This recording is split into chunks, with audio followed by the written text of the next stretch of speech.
Welcome to SkyBlue Symposia, a convivial gathering for stimulating conversation and a free interchange of ideas. Today, Jonathan Zapp has been kind enough to join us for a new symposia as we continue consciously exploring. Jonathan and listeners, so glad you could join us. I am Sibel and I will be your host. Susan and Dave will be joining me on this roundtable. Jonathan is an author, teacher, paranormal researcher, and philosopher who has written extensively on psychology and contemporary mythology. He has an extensive background in Jungian psychology, paranormal research, and dream interpretation. Jonathan is the author of numerous published articles, essays, and experimental works of fiction, and the website Zapp Oracle. His most recent work is Crossing the Event Horizon, Human Metamorphosis, and the Singularity Archetype. Thanks so much for joining us. This is really exciting to start our new venture with you. So we're pretty, I'm honored. Thank you. We're pretty jazzed. Our first topic is when we see an archetype and identify it, what do we do with it? How does it help us cope? Or does it just tell us an area we need to cope with? Well, could be all of the above, because archetypes are so ubiquitous in their effects, but it certainly helps to be conscious of them.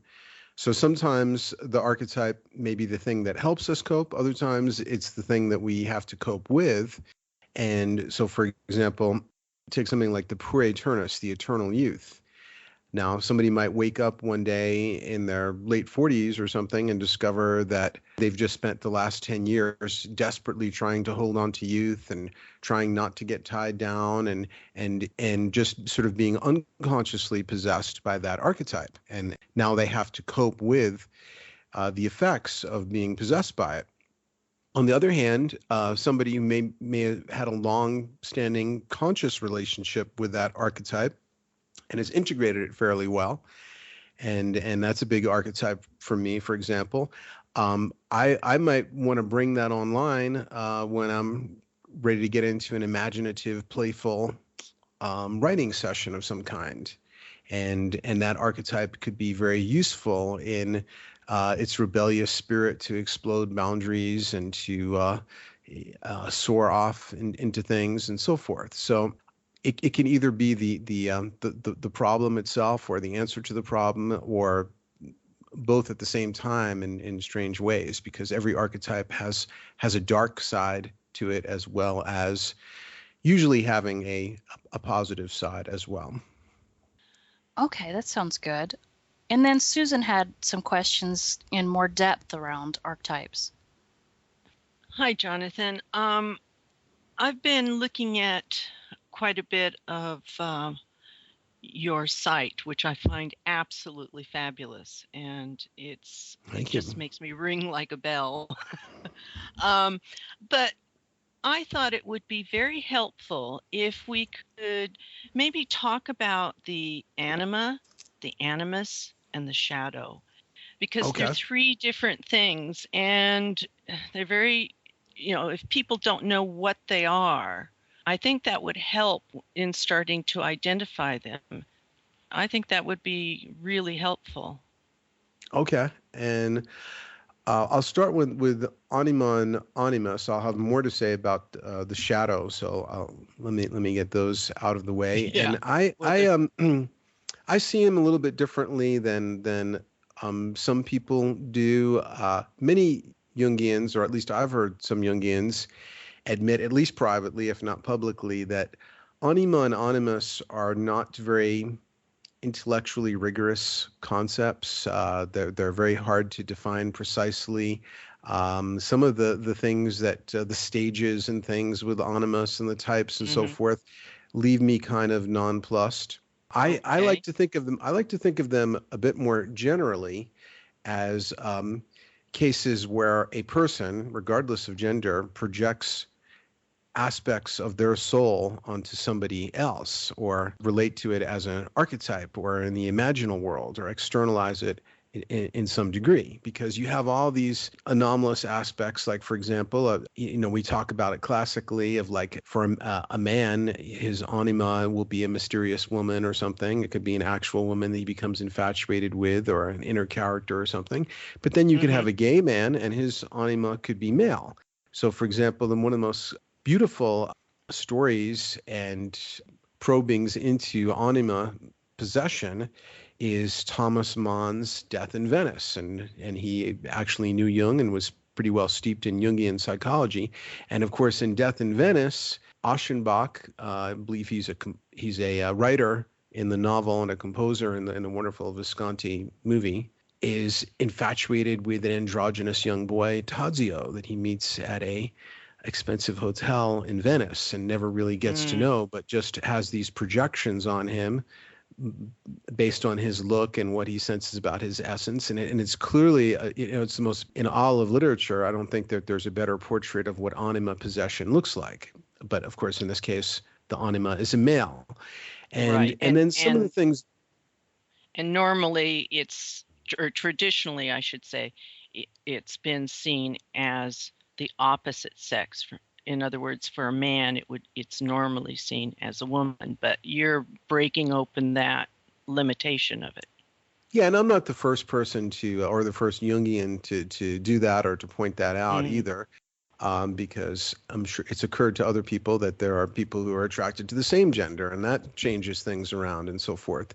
So the anima could be an androgynous figure. It could be lots of different things. And some of the things about animus make some people uncomfortable, or may or may not be as useful as some of the things said about anima. Jung said more about anima than about animus and so forth. So I would almost rather there was just one term and we just talked about, regardless of a person's gender, the tendency to project your soul onto somebody else, because this is, if we get rid of some of the info clutter surrounding it, and I tend to, with psychological things in general, I don't like formulaic things or things that are too precisely defined.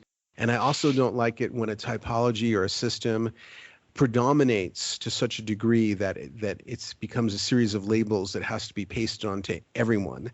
Like with some people fit really well into the Enneagram typology, or others don't, and some fit well with the Jungian thing.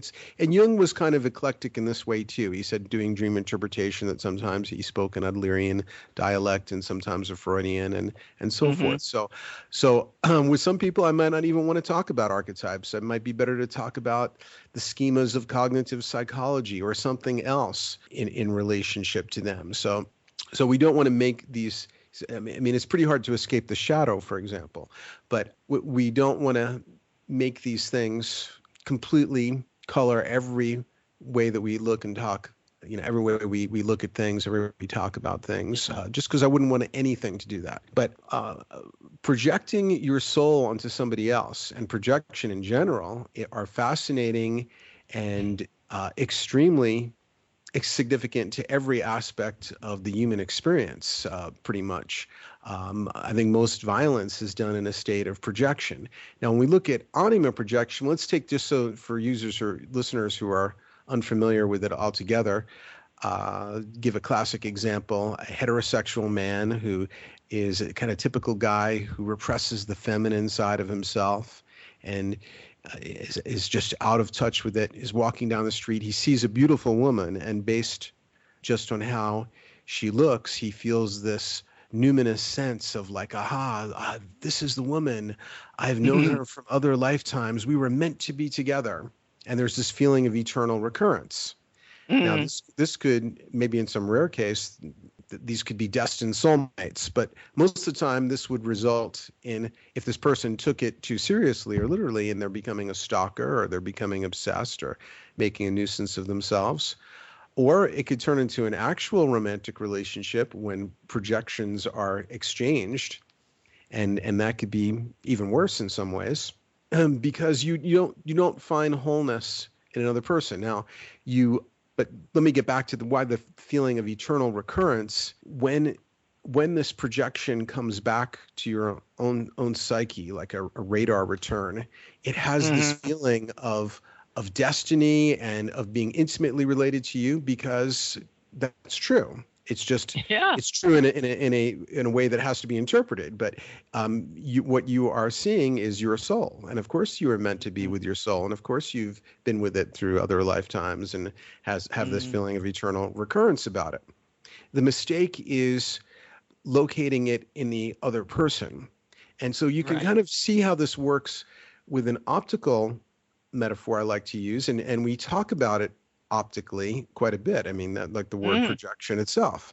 So if you imagine this thought experiment, you're going into a pirate crypt and it's completely dark and all you have with you is one flashlight.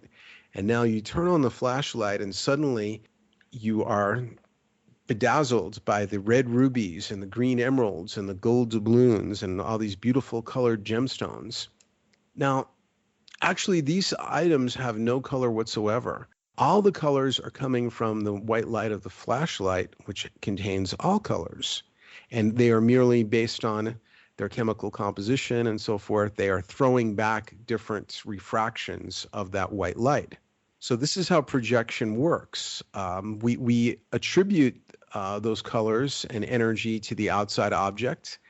And to some extent, that can be true. I mean, there can be hooks in those items for the projections. We may project hotness onto somebody who is high vitality. Yeah. However, a guy might be looking at a video of Britney Spears, let's say, and says, wow, Britney is so hot. But actually, she's this 3-inch pixelated phantom beneath a glass screen. Where's the heat coming from? The heat is coming from the observer. And this was something that Freud noticed as an essential difference in the sexuality of modern man as compared to that of primitive man. That the primitive man, according to Freud, worshipped the feeling, the inner fire itself. The objects on whom that was bestowed or that excited it was not seen as significant as the fire itself. But basically, modern man, and by modern man we really mean 19th century man continuing into the present at least, and goes further back into the past too, of course, would perceive the object as the magical thing and not the energy. This is part of our lack of self-knowledge. So it is the person on whom the soul is projected that lights up as having this uncanny significance. And those projections may vary considerably. So, for example, in the 19th century, if you were, Charles Dickens or somebody like that, the Anima would be on the white Madonna on a pedestal, would be like too pure for this world and this kind of thing. And, like some of the sometimes annoying Dickensian anima figures like Little Nell in the Old Curiosity Shop and so forth. And these characters would drive people crazy. These would be examples of an immature anima. And a good example in the cinema of an immature anima figure like that would be Shirley Temple, if you remember the Shirley Temple phase. So, but it could also be projected onto a darker or more seductive anima, sexy movie star or somebody like that. And that could be another case of anima possession. There is a German surrealist film with Marlene Dietrich called The Blue Angel, I believe. And in this movie, there's a German professor who's very dignified and patriarchal and older and so forth, the guy you would expect to see with a gold pocket watch and a white beard and so forth. And I'm relying on like 30-year-old memory now. And Marlene Dietrich plays Marlene Dietrich, this incredible Black Madonna seductress and so forth. And at the first moment he encounters her, this professor is possessed. And now he ends up leaving town with the gypsy circus, of which she is a part, giving up his professorship and all his worldly attachments, and is completely humiliated and abused. He becomes like a clown, a literal clown, that is just a gopher and the lowest person on the totem pole in the circus, so he can be close to his anima figure. So the focus in a lot of my writings is to reclaim that projection to an extent at least, so that you recognize that wholeness can only be obtained where it always already was within, that you could never obtain it by seeking out an external precious, whether that's an external savior, an external item of consumer goods, career goal, money, or a person. Each of these pursuits of a precious only turns you into a ring wraith who becomes withered through the process of obsession and through extrinsically seeking something that is intrinsic and cannot be found. So it ever recedes from your grasp because of you're seeking extrinsically that which is intrinsic. So you need to reclaim the projection, but I try not to be an absolutist with any of these things. I'm not saying that have completely reclaimed my projection, nor would I want to, because it's kind of a cool optical effect every so often to walk around and see somebody light up in that numinous way. So long as you don't completely lose yourself in infatuation and you can pull back the curtain and see how it works, why not have that happen sometimes? It spices up life, and when we set ourselves up absolute goals of completely reclaiming that projection, for example, usually set us up for some kind of enantiodromia, some kind of like fall into the opposite of what we tried to do, or something like that. That's one of my favorite words, by the way, enantiodromia. Yeah, I can't stop using it, and of course that was a term that Heraclitus came up with, and that Jung used a lot, and it just works so well. It applies to so many things. It's when things tend to oscillate between polar extremes. Yeah, like the pendulum swings so far to one extreme, I think the Jungian definition was it forces the energy into the opposite direction. Right. So it's just, and related to anima projection, this is when infatuation and idealization are going to turn into their equal and opposite disillusionment. So that if somebody comes up to you with bedazzled eyes and says, I've just met the greatest guy or the greatest girl or whatever, if you come back in 6 months or a year, they'll be like, that asshole, like, it will be completely the opposite. So that's a classic case of where we go to extremes and we end up getting bounced around by the unconscious. And one of the things that I see as the problem with this projection is what it does to the other person. Sometimes we project on to someone else something, and that can be either a heavy burden. It can be a heavy burden at times to carry that. But like you said, there's more often than not a hook that elicits that response a bit. So I have seen many a time that projection, and like I said, it's quite a burden. But also, I wanted you be sure to speak of the shadow, because I think that is vital to come to understand. Oh, please don't. Because that's what everyone does, and of course that's the most deadly thing to leave out. So I almost never leave out the shadow, but I'll come back to that in a second. Just to finish, react to what you said about what does it do to the other person, and the hook in the other person. You described one where there's something in the other person that elicits that, but we should also point out that that could be something that actively elicits it, like the other person has a counter projection or something, or needs that projection, but it could also be passively elicited. Like maybe it's just the person's physical beauty, or maybe they have some genuinely feminine qualities and so forth, but may not want the projection, or may not even know about the projection because they're a celebrity, for example, and have not met this individual projector. Now, the burden of those projections can be tremendous, and this is one of the reasons why celebrities often will go crazy, especially if you have people projecting intense sexual fantasies onto you. Yeah, I'm thinking of Marilyn Monroe when you say that. Exactly. I mean, Marie Louise von Franz wrote a book about projection, and she talked about, in tribal cultures, the word for projection, or the way projection was talked about, would be like as a missile or an arrow. It was seen as like a projectile, the curse of the evil eye. And so because we have a materialist culture, tend to be naive, or tend to not see as not real or not as real what's happening on the bioenergetic plane. Right. But if you talk to any attractive young women, the experience of walking down the street and being cruised or trolled or whatever the latest term is, Mm-hmm. it's like can be like a physical assault. It's not a Yes. subtle thing. It's not just like a psychological thing.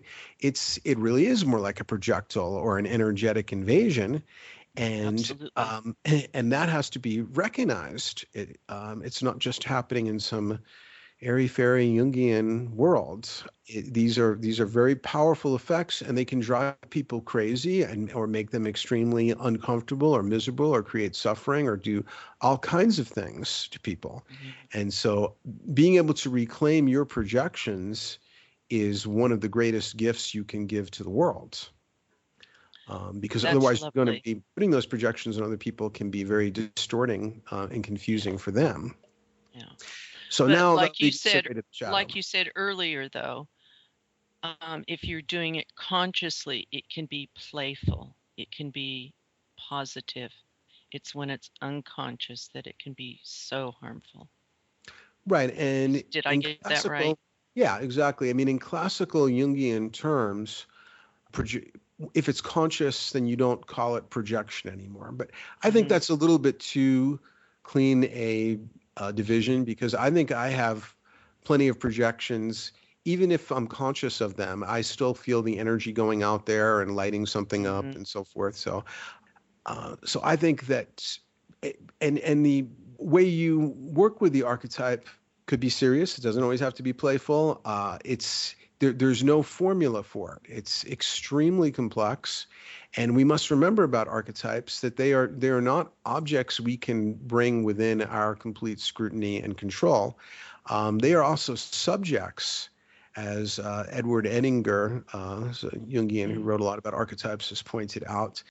They have their own intentions, and they are able to manipulate us as well. Mm-hmm. So we have to be very careful about them. It's kind of like if we were to put, I use the analogy in my book, if we were to put some blood cells on a glass slide and look at them under a microscope, and they look like objects, and we feel we're being objective about them and have externalized them. But we also have to have a kind of stereoscopic vision where we see like these things are not just out there. There are trillions of them coursing through my body right now, and that's the only reason I'm able to have these thoughts and look through the microscope. It may not be the only reason, but it is a foundational necessity.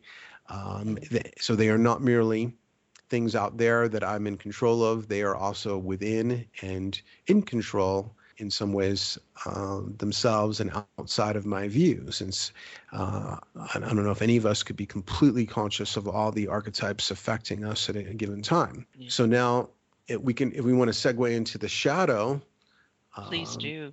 that's a major archetype and reality. I mean, these are all the aspects of ourselves that we consider inferior or uncomfortable with, and that we tend to push away from our conscious ego identity.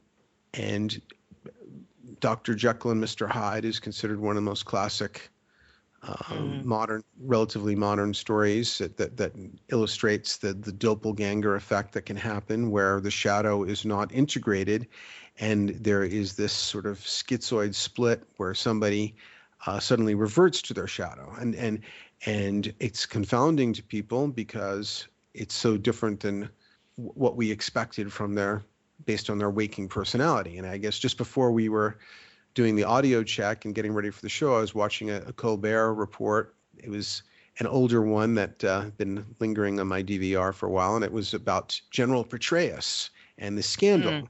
And they were having a lot of fun with that. And I mean, here's somebody who's extremely sober, extremely serious, extremely principled in their waking persona, but there is another side that is not fully integrated, that's more narcissistic and manipulative and hedonistic and so forth. And now everyone is so shocked because the shadow came out. And even if anyone other than the President of the United States would want to be careful about trying to hide an affair, you would think it would be the CIA director, because the guy who works in the mailroom in the CIA has been gotten severe warnings and had to sign all kinds of papers that, you can't have secret affairs or secret sexuality things, because then that can subject you to blackmail, and it's a compromise of security. So so when the shadow comes out, if it's not integrated, it can do things that completely go at cross purposes to what the waking personality thinks that it wants, and so forth. So these are when you hear about shocking scandals, somebody who seems like the last person you'd expect. This is all a case of the shadow being repressed and then just acting as an autonomous complex. And we see this happening a lot with gurus.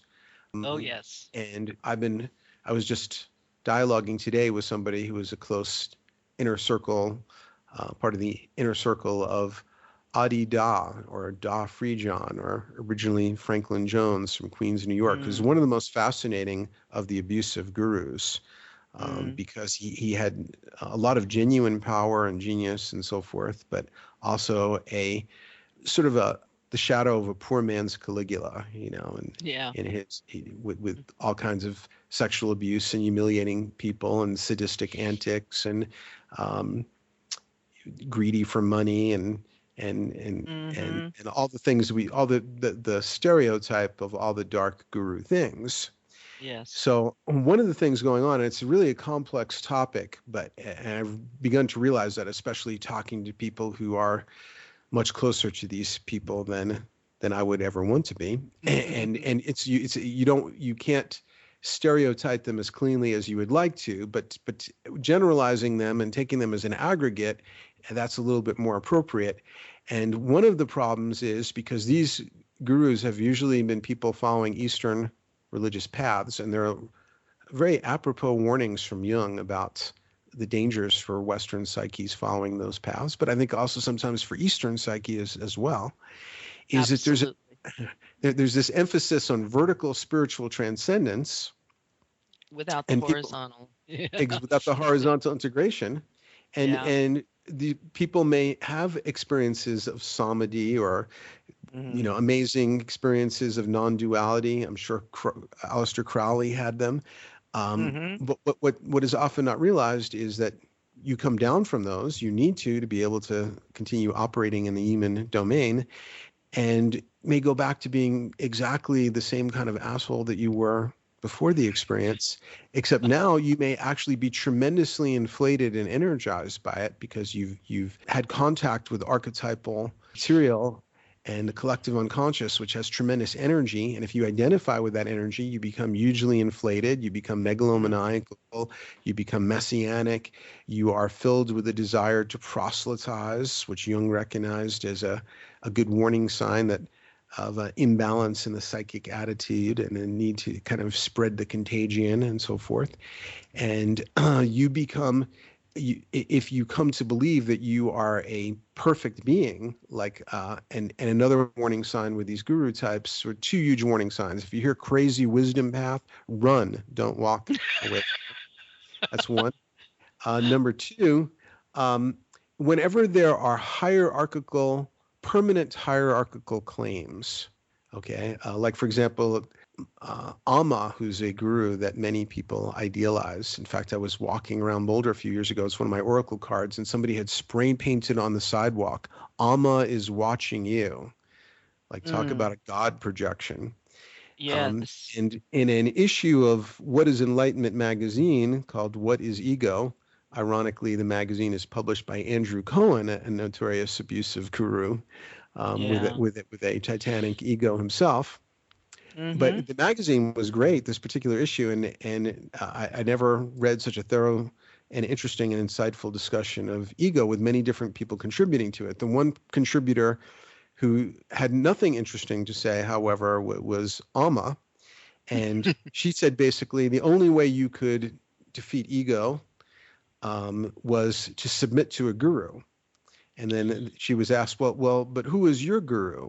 And she said, oh, for Amma, and she third persons herself, which is always a warning sign. Like when Madonna, we'll talk about, or Bob Dole, will third person themselves. It's when somebody has built up such a persona, what Jung called the persona, the actor's mask, that it almost has an existence outside themselves. So they have to refer to it like it's a separate character. So this is a celebrity syndrome. It's not a symptom of enlightenment or ego transcendence. And she said, oh, for Amma, the whole universe was her guru. So this is an example of an implied permanent hierarchical difference. Everybody else has to submit to a guru, especially her, but only the whole universe can be her guru. So you see how that works.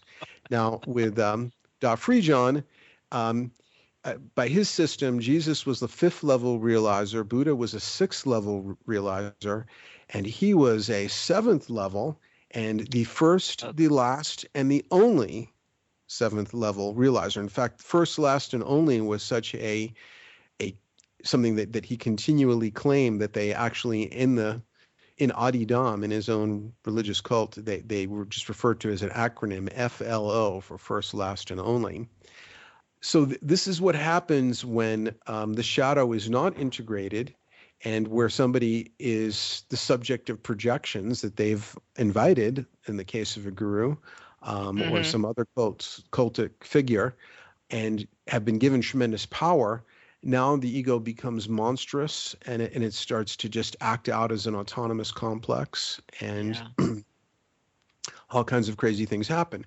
On the more ordinary human scale, we might project our shadow if we haven't integrated it.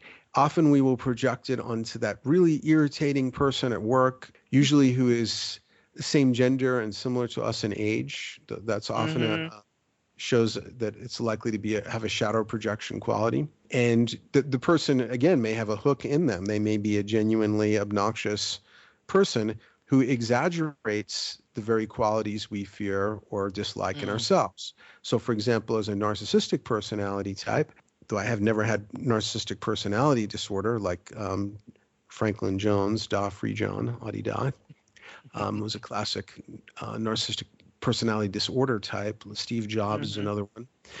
But I am often highly irritated by other narcissists.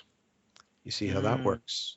It takes one to know one kind of thing, but it also, they get under my skin because they're more irritating to me than, say, somebody who is exotically different, obnoxious, but in an exotically different way that is not one of the ways that I fall into. It won't get under my skin as much. So the work of integrating the shadow takes tremendous moral courage. We have to be willing to face the parts of ourselves we don't want to face. But it's also the absolute prerequisite to making any spiritual progress. And the New Age, both many individuals and collectively in some of its beliefs, like you create your own reality, tends to be very shadow denying. So people who want to live in too much white light all the time and that kind of thing are genuinely shadow deniers, and they tend to bring out the shadow by doing that. Absolutely, just as a response to balance. If there's so much light, it is going to just bring out the worst in other people. Right, and there was a Louis Buñuel movie about this called Verdiana, and I've 30 years since I've seen it, but from what I remember, there's this woman who wears like white dresses and is very pretty, and she wants to just like help everybody and just be good all the time. And so she sort of puts together a house of homeless people, and she just brings out the shadow in everybody by trying to be like, Miss Goody Two Shoes, as we used to say, or something like that. That will just potentiate the shadow. So, well, Jonathan, this is very thorough, and I think it is ever so timely. And if we really are committed to a spiritual path, it is very important to have that moral courage, as you say, and the humility to look at ourselves. But I always think that humility is good humus, and sometimes it can grow good flowers. So thanks for going over this. I found it very helpful. Excellent. And I'm all for humility. I just hope other people don't think that they're more humble than I am. But I love it. Oh, you're wonderful. That's too good. Thanks, Jonathan. Thanks. So our next topic is zombies. Why is this archetype of zombies showing up at this time? What are some of the characteristics of zombies, and what do our monsters say about us? Well, good segue from the shadow. And I think when it comes to zombies and also to vampires, again, I will resist anybody, even Marie-Louise von Franz, who will give too precise a definition of, oh, they mean such and such. These things are more like a prismatic cloud that reflect many different things, and therefore we don't want to try and artificially make it into a formula of what they mean. But what I'll talk about are some of the more obvious ones to me. But remember that zombies and vampires, because these are evolving mythologies, and my specialty is contemporary mythology, so I love talking about such things, that the mythology is a moving target. Zombies are changing. We're getting different representations of them. And the vampire myth has changed and become more sophisticated, and I think reached its... I don't know that this will ever be succeeded. The Vampire Chronicles of Anne Rice, which were a work of incredible genius. A lot of people get stopped with the Interview with the Vampire, which was her first book, and it's fine, but it doesn't she doesn't really find her voice fully until the second one, The Vampire Lestat. But her vampire mythology adds all kinds of other layers, just like the mythology of gray aliens, and I'm not saying that there is nothing real behind visitor phenomenon, but the mythology starts to become more complex and take on new layers. It's a moving target. It's a metamorphizing mythology. So with zombies, we see these cannibalistic beings who are totally mechanical, don't really seem to have their own intentions or individuality, but are sort of driven from the brainstem by just reptile aggression and a bloodthirsty desire to consume others, and also thereby to spread the contagion, to spread the disease. And so it's as if the higher functions of their brains have been eaten away and they're operating from the brain stem. And then also coupled with this is often a group of survivors. And I think that the highest expression of zombie culture is the series Walking Dead, which I like quite a lot. Unfortunately, I'm at least one season behind. I've seen 2 seasons, and I think they might be up to 4 now. Or maybe the third has just ended or something, but I'm at least 1 full season behind on that. But mostly that story is a wonderful survival story, and a story of the complex relationships between the non-zombie folks and how they deal with this ever-present danger and so forth. But the zombies themselves relate to a few things. One is mass man, which is a term that Jung used a lot. Gurdjieff called them the animus. These are highly collectivized people who form a mob, for example.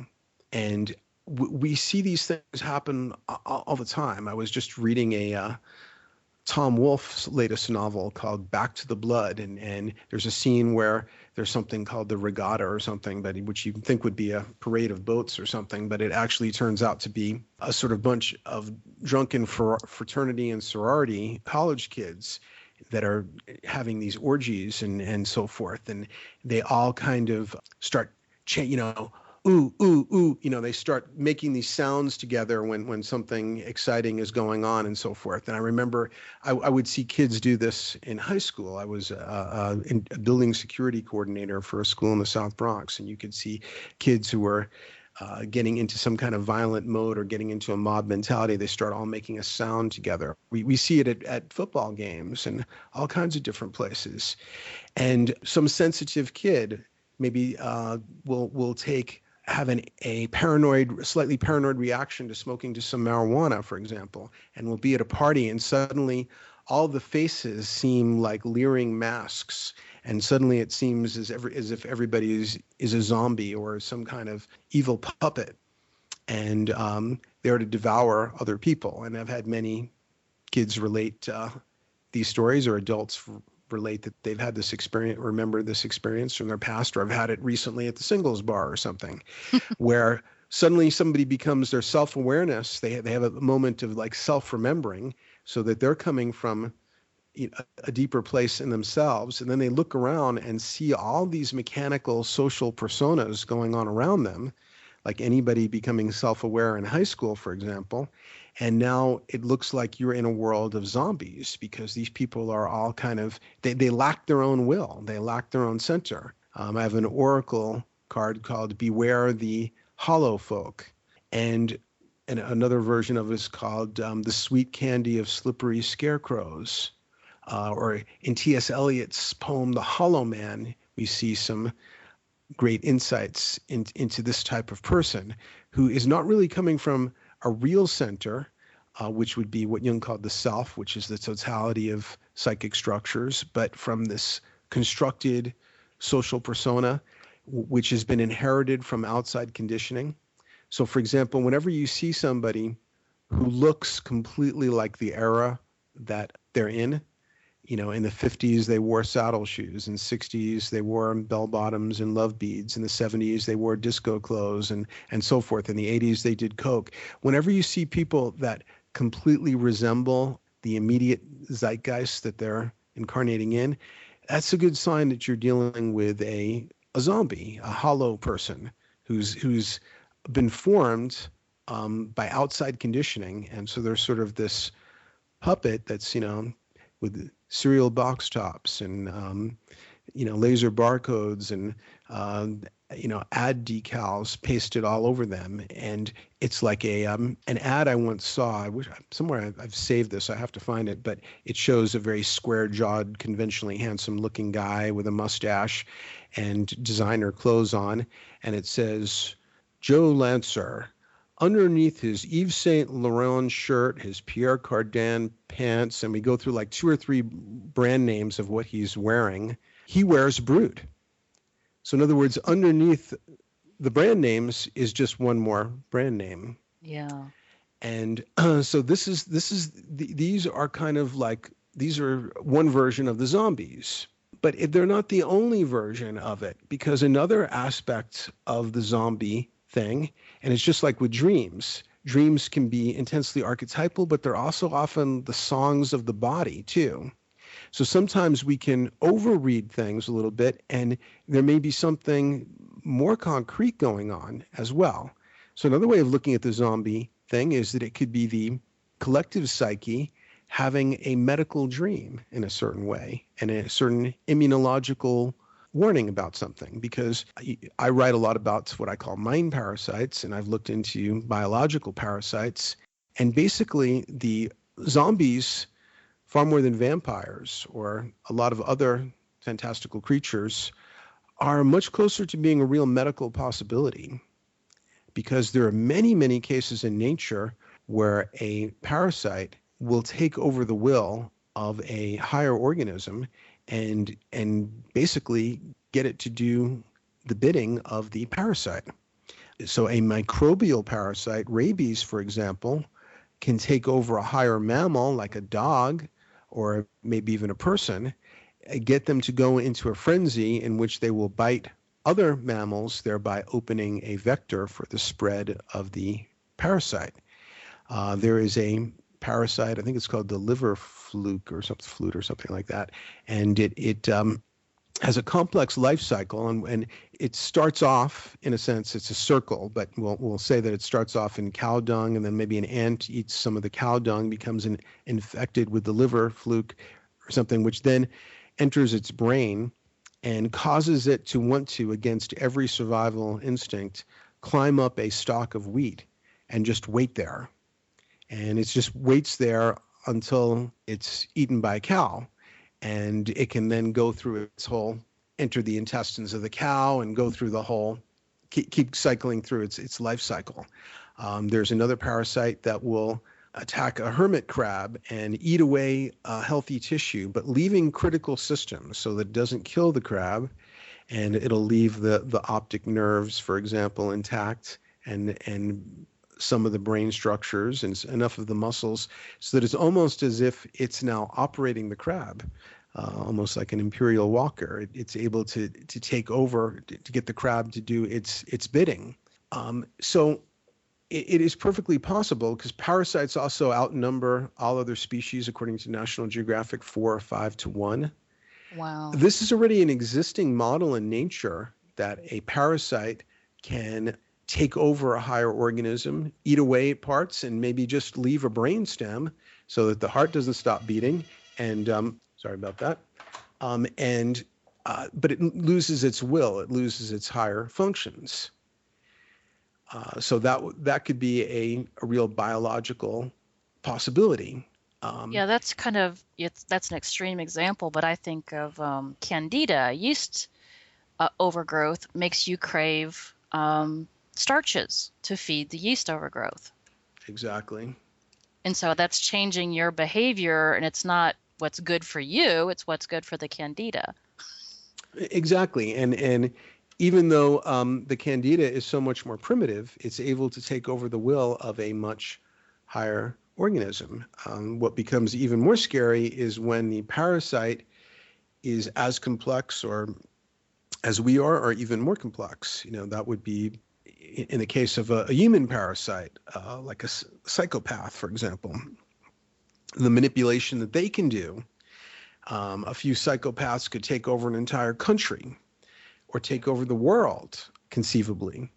And so we have to keep in mind the ever-present danger of parasites, but we also have to keep in mind, if we pull back our vantage to sufficiently large context, it's possible that the parasites are revealed in the largest possible context as symbionts in a certain way, that they may be catalysts for evolution, just because development seems to require adversity and darkness to put pressure on the system.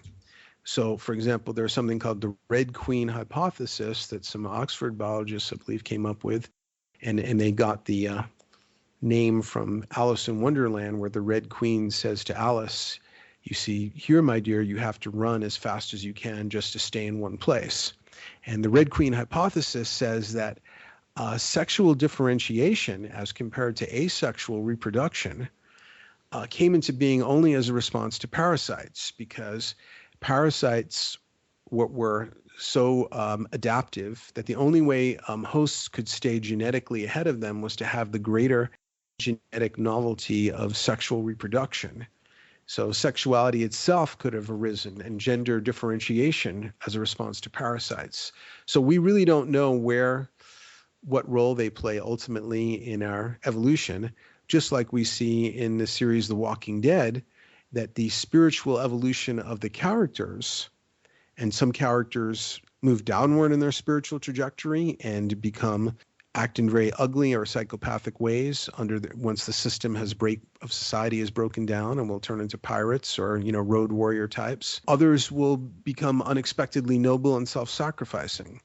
But basically, the pressure on the story only exists because of the zombies, and it intensifies evolution, just as we need darkness in any story, pretty much, to give it dynamism and interest. So if you are asked to play God and write your own story about somebody who's going to develop spiritually, you're probably going to think about what adversity, what are you going to give them to help them develop. If everything is just perfect and they have the perfect partner and job and career and all that kind of stuff, they might be very content, but it wouldn't be a very interesting story. There wouldn't be a lot of development. Mm-hmm. So if we have Middle Earth without Soren and Ringwraiths and Saruman and orcs, we have hobbits going out on dates with other hobbits. That could be fun for them, but it doesn't make for a turning of ages. So the zombies can also relate to our craving for apocalyptic events, and for something that will, right now, if anything, the danger is that the zombies are socially adapted and come with smiling faces, and fool us into believing that they're harmless. It may be better if they were walking with staggering gaits and we knew they just wanted to like rip our throats out, because then we would know that we had to avoid them. And it would simplify the discernment of what people we should trust and whom we shouldn't trust, can trust and can't trust, would be simplified if it was so clear that there were zombies. But often people are zombies in yuppies clothing or in hottie clothing or in any kind of clothing, new age clothing, whatever. The hollow folk are usually come to us in disguise. So that's another aspect of zombies. And I could move on to vampires if you want. Are there any questions about zombies? Yeah, and I actually had some other questions about that. So, zombies have been described on a number of things. So, they're saying people are sitting at home and they're zombies, and that's a change from sheep. Sheep they're motivated by pain, they're attached to their kids. They mostly just want to eat and sit, but they've got some coherence. And right. Zombies, they're not motivated by pain, they're not attached to their kids. They just eat without actually being nurtured. Mm-hmm.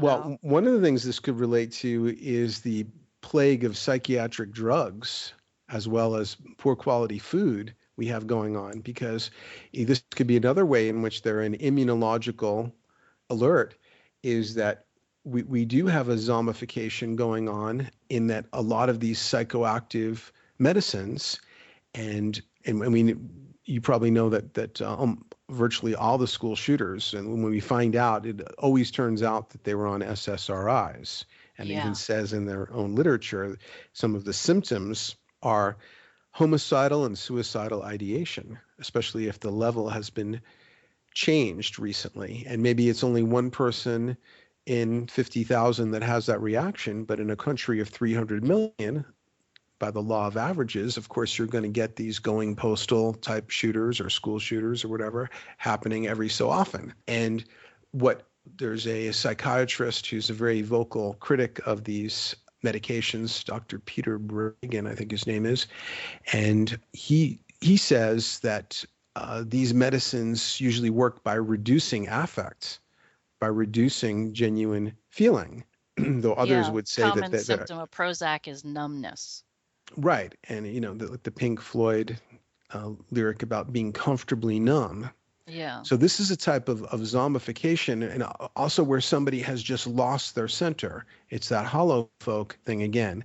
They've lost a connection to meaningfulness, a connection to actualization.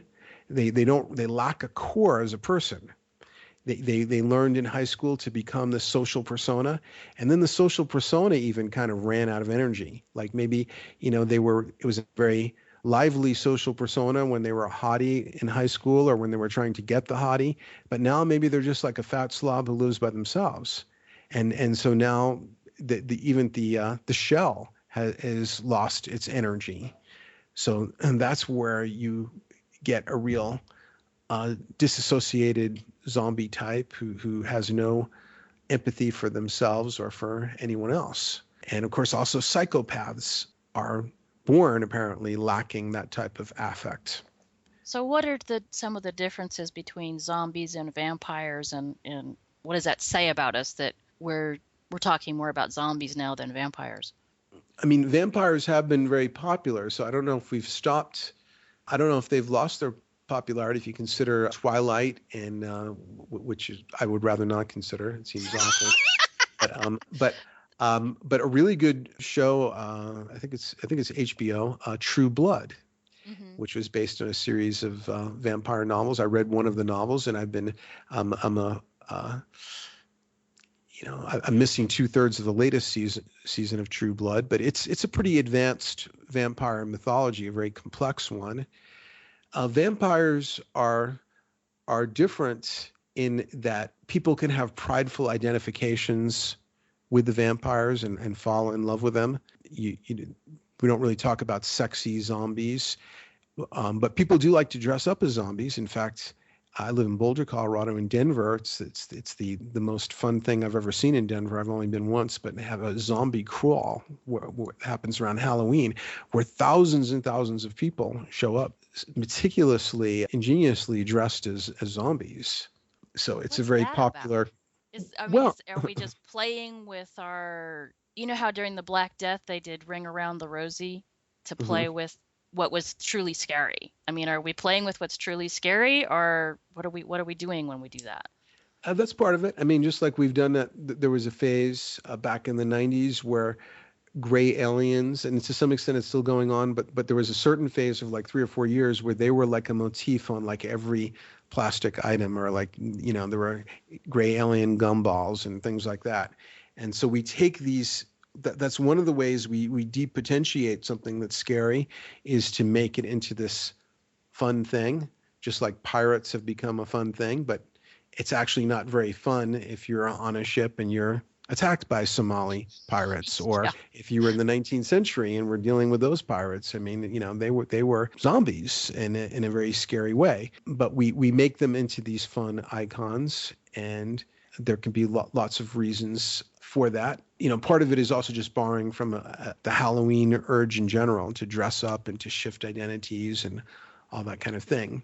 But the vampires, people have the strongest identification with, in that there are whole vampire societies and subcultures where people will have very expensive dental implants so that they can have vampire fangs and so forth. And it's a complex mythology, especially if you read the Anne Rice Vampire Chronicles, because a major part of that's not talked about enough about her version of the vampires. And in her version, they're very complex and interesting and charismatic personalities who we come to identify with, even though they may do awful things. They are usually the most interesting people in those novels. There are some interesting human characters too, but the vampire characters are absolutely fascinating and everybody's favorites. Like Lestat the vampire. One of the strong aspects going on, and especially in Anne Rice herself, but the effect transfers over, is that the vampires fulfill our desire for better bodies, for what I call the glorified body, which is a Christian term. I'm not a Christian, but a body that is not subject to corporeal limitations that bother us. And so and yet they seem very close. They seem closer than the mutants of the X-Men, for example, that are born into being mutants. Or maybe they've been bitten by a radioactive spider, like Spider-Man or something like that. The closer these beings are to something that we can realize, and that's part of the appeal of the vampire, because in most vampire mythologies, anybody could become a vampire. In the old days, it was just by being bitten by a vampire. In Anne Rice's vampire mythology, which is much more profound, only by a vampire choosing to make you into a vampire through a whole process, which he would confer at because he was in love with you, for example, and wanted to preserve you in an immortal form so that you could be lovers together for centuries or something. Having that conferred on one, it was like being granted immortality. You lost some things, but you gained all kinds of other things. So, and I think the fourth novel in the Vampire Chronicles, which is called The Body Thief, this is where Anne Rice's drive toward the glorified body, what I call the urge toward the glorified body, and basically she's sort of, as a fiction writer, a shapeshifter, because she is experiencing, and there's a lot of homoeroticism. She's experiencing a lot of powerful male bodies, for example, or she's experiencing all these idealized bodies by writing fiction in the way that a method actor acts, where you become the characters. And people writing fiction on this level always talk about the characters developing their own wills and so forth. And human psyche can support multiple personalities, like we see with multiple personality disorder, but it could also be someone like Charles Dickens, who, and people would think there was an argument amongst several people going on in his writing room when he had the door closed. He would act out these characters, and he would also give these mesmerizing performances that people lined up for miles to see, where he would become these characters. So we vicariously want to identify with vampires, either by creating them or creating ourselves a vampire character in the vampire subcultures. And part of the fascination, getting back to the body thief, is transcending corporeal limitations. So in the body thief, there is a man of dark parapsychic gifts who has learned how to project his psyche into the body of a very vulnerable personality and take over that body. So he was a dying old man himself and knew he had to jump bodies. So he finds an extremely vulnerable, extremely handsome young man. He wants this particular physical form because he wants to have something tempting to offer the vampire Lestat, who he's aware of. And he successfully transfers his psyche into that of this handsome young man. And now, as the handsome young man, he's gone from being a person in their 70s with a terminal illness to having the body of a handsome, athletic 25-year-old.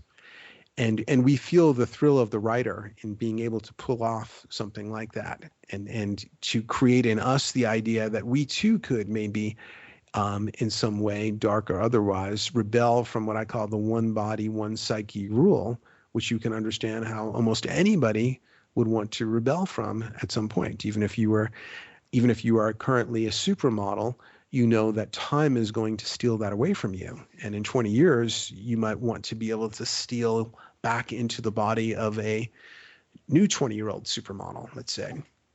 So the body thief offers Lestat a transfer.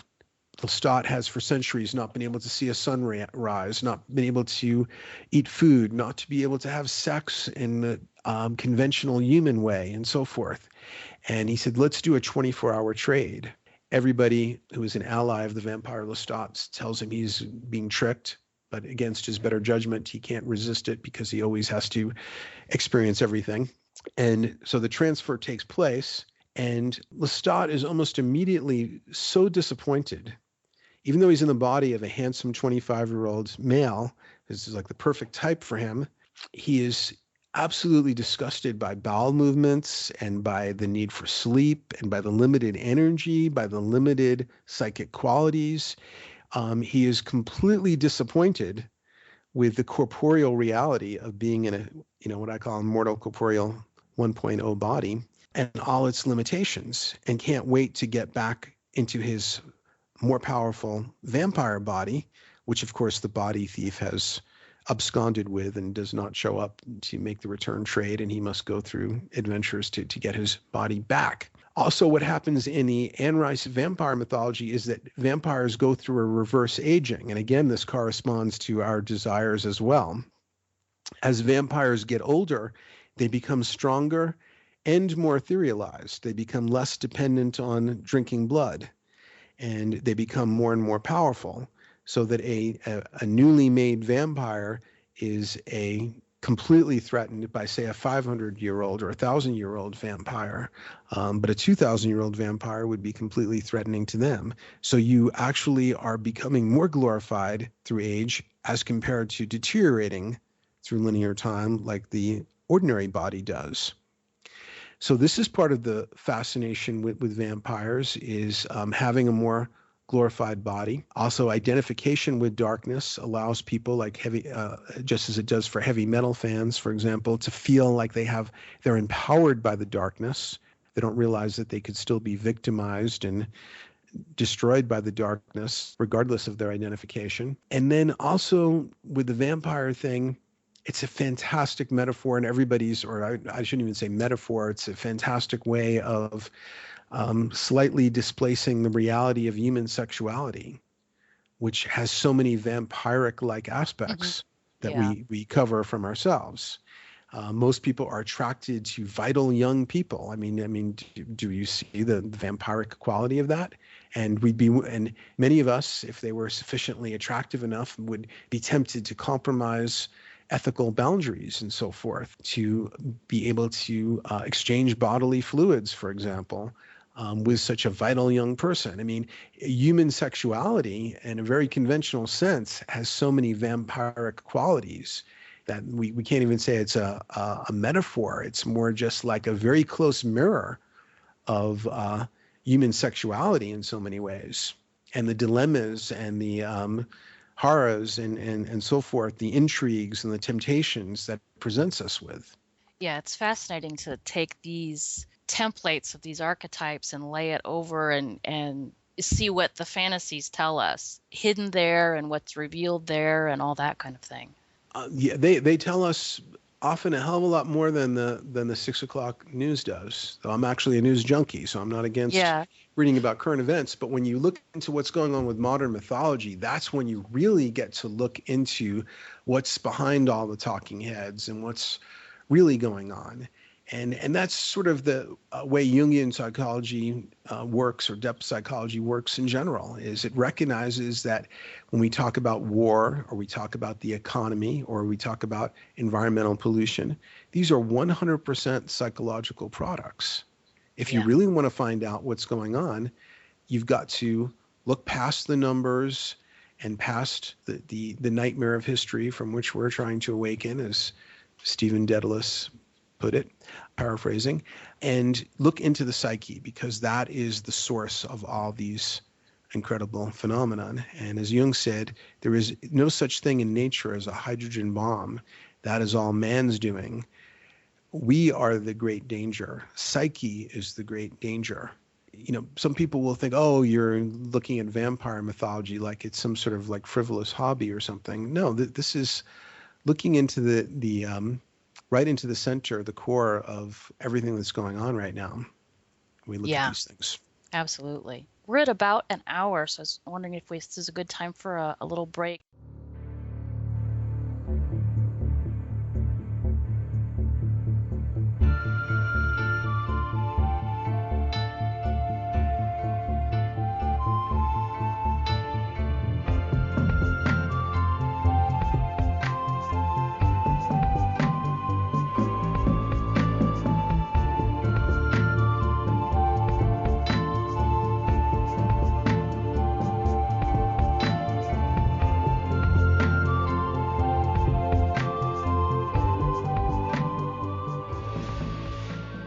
So, Jonathan, can you tell us what you're up to, where we can find your writings, any books or any seminars you're doing? Okay. Well, my website is zaporacle.com. That's ZAP and then the word oracle.com. Or people can just Google my name. I have thousands of pages of writings on my website, hundreds of hours of podcasts. And the Zap Oracle, which the site is named after, that has about 650 cards now. People can interact with it for free, and a free membership will save all their readings for them indefinitely. And it even has a feature called Theme Tracker that interprets the reading for you and looks for archetypal themes. I have a book called Crossing the Event Horizon, the Singularity Archetype and Human Metamorphosis, that gets into the meaning of some of the contemporary mythologies we're talking about. And I guess that's about enough plugging of what I've got for now. Well, I'll say that your Zap Oracle is fabulous. I have really, really enjoyed that and found that to be very useful and inspiring. Thank you. Hi, Jonathan. This is Dave. I'm going to try to branch off just a little bit here. Having just gone or nearly gone off the fiscal cliff, and we've been dealing with zombie banks and zombie pension funds to try to spin out from there and into a wonderful article that you had written just before the end of the year, The Green Energy Vortex, over at realitysandwich.com. Perhaps you can talk a little bit more about the mysticism and the role that money is playing, trapping people in this zombie lifehood while the vampire banks draw out the energy from our social circles and prevent us from spiritually ascending to what would hopefully be a higher order of social structure. Sure. Well, of course, there's infinite amount of stuff that could be said about that, but what I'll focus on right now is something I wrote about in a document, also a podcast on my website called Foxes and Reptiles, Psychopathy and the Financial Meltdown. Sure. And It involves an investigation into the nature of psychopathy, the condition of being a psychopath, and how that relates to zombie banks and to our being parasited of our collective energy counters, also called money. And money is a psychological and magical artifact. And if anybody doubts that it is a congealed mind and magical intention, just look at a dollar bill, which is just, I don't think there's another document that size that is as pregnant with magical signifiers, and the pyramid with the eye on the top of it speaks for itself.